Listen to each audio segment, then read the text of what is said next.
వచ్చేటట్టు చేయాలని, అంటే ఫుల్ టైం దాంట్లోనే ఉండి చేయాలని ఒక అంబిషన్. అది మేబీ జరుగుతుందో జరగదో, బట్ మై అంబిషన్ అనమాట. బట్ ఒక స్టెప్ అయితే, ఒక ఆలోచన ఫిక్స్ చేయడంతో అయితే ఒక ఇనిషియేషన్ స్టార్ట్ అయిందనే చెప్పొచ్చు.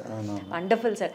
సార్ బేసికల్గా ఈ first part sword versus spirit అని చెప్పి స్టార్ట్ చేస్తున్నారు. సో ఇక్కడతో స్టోరీ ఏంటి అన్నది తెలియకపోయినా బట్ స్టిల్ ఎంత ఇగ్నైటెడ్గా ఉంటుందో మాకు అర్థమవుతుంది. పార్ట్ 2లో ఏముండబోతుంది సార్? దీనికి కంటిన్యూషన్ ఉంటుంది ఖచ్చితంగా. ఇది ఎందుకంటే ఇది అబ్రప్ట్గా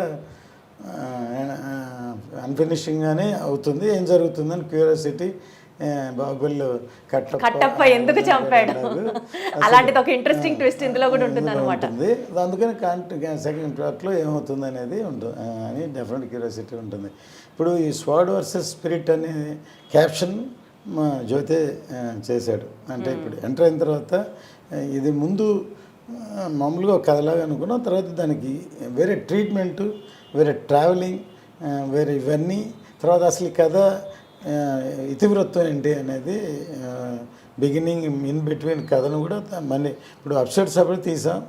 దాన్ని అన్ని తనే చేశాడు. ఇప్పుడు రేపు పొద్దున సినిమా అయిన తర్వాత కృషి గారు చూపిస్తాం. ఆయన కూడా ఆయన అనుకున్న కథకి దీనికి ఎంత తేడా ఉందనుకుంటారు. మారిందా సార్? అంటే మధ్యలో డైరెక్టర్ మారిన తర్వాత స్టోరీ లైన్ కూడా మారిందంటారా? లైన్ అదే, దానికి వెళ్ళే ట్రావెలింగ్ ట్రీట్మెంట్ చెప్పే